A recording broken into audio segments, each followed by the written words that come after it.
Today is June 27th, 2025. This podcast is brought to you by 4 people soaking wet sitting in a hotel room. Jonathan? In Washington. In Washington, D.C. Why are we soaking wet right now? Because we just were out in the rain during our National Mall tour. At night. Yep. To see the lights. And we had a great walking tour, and what did we see?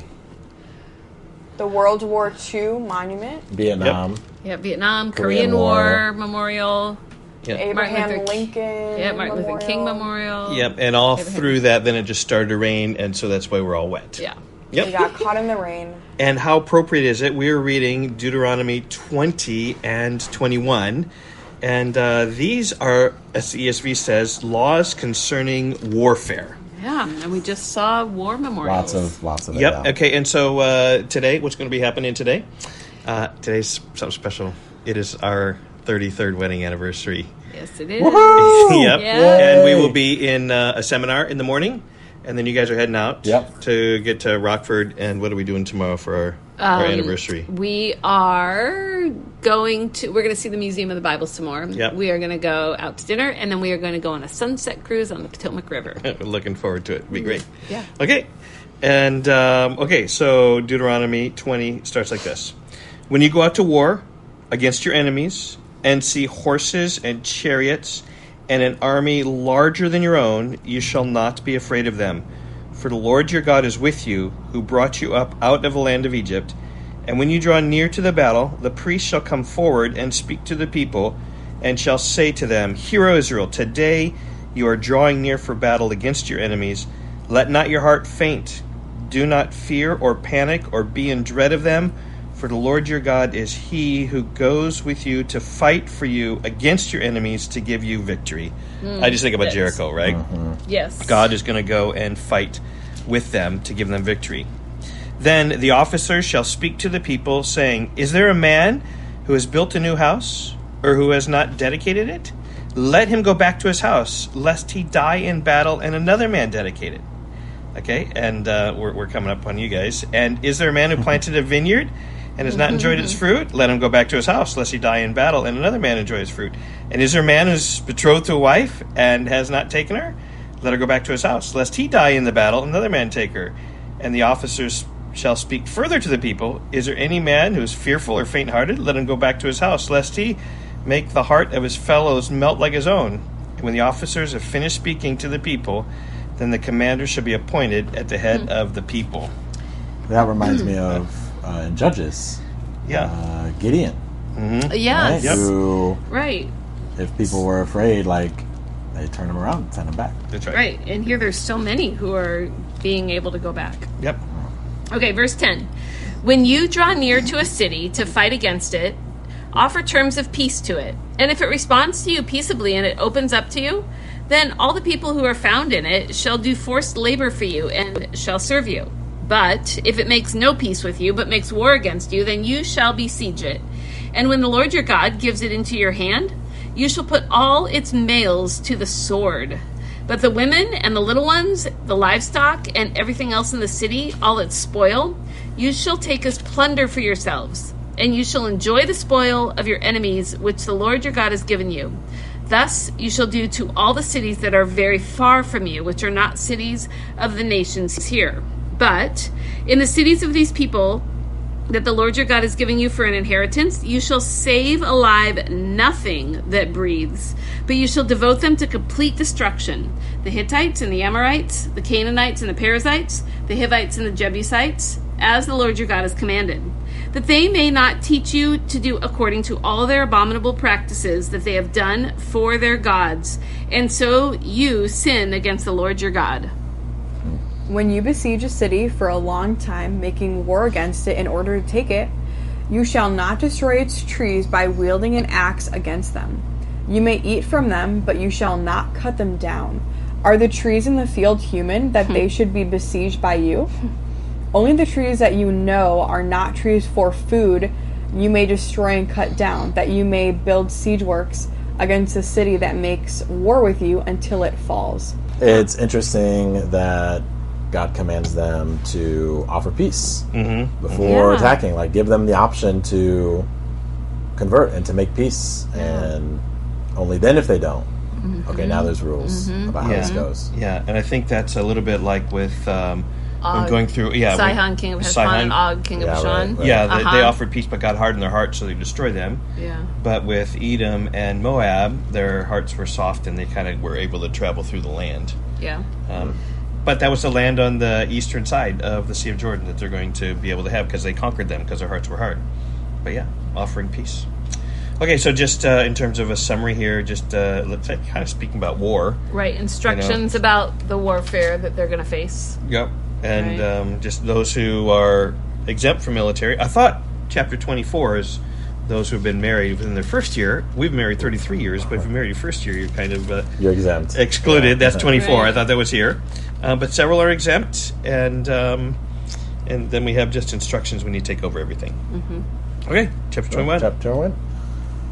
If in the land that the Lord your God is giving you to possess, someone is found slain, lying in the open country, and it is not known who killed him, then your elders and your judges shall come out, and they shall measure the distance to the surrounding cities. And the elders of the city that is nearest to the slain man shall take a heifer that has never been worked, and that has not pulled in a yoke. And the elders of that city shall bring the heifer down to a valley with running water, which is neither plowed nor sown, and shall break the heifer's neck there in the valley. Then the priests, the son of Levi, shall come forward, for the Lord your God has chosen them, to minister to him and to bless in the name of the Lord. And by their word every dispute and every assault shall be settled. And all the elders of that city nearest to the slain man shall wash their hands over the heifer whose neck was broken in the valley. And they shall testify, our hands did not shed this blood, nor did our eyes see it shed.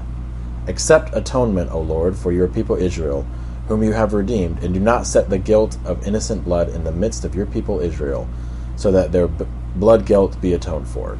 So you shall purge the guilt of innocent blood from your midst when you do what is right in the sight of the Lord. I think that's like a cold case.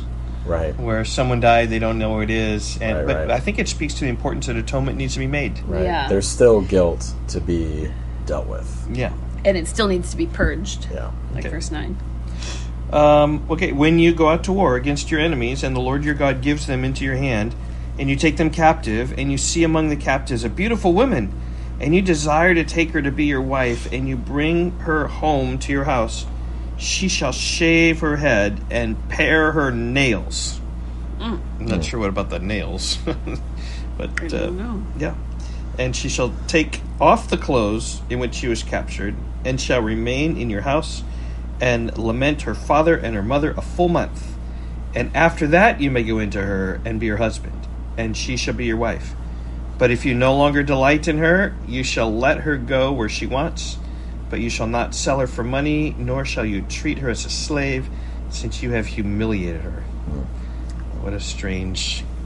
Yeah, I think Well, thing there. it's unique, too, in this culture that someone who's captured in war would be given time to Yeah. grieve and mourn Yeah. the loss of Yeah. their Yeah. a whole month Yeah. before they are to be, kind of assimilated into Israelite culture.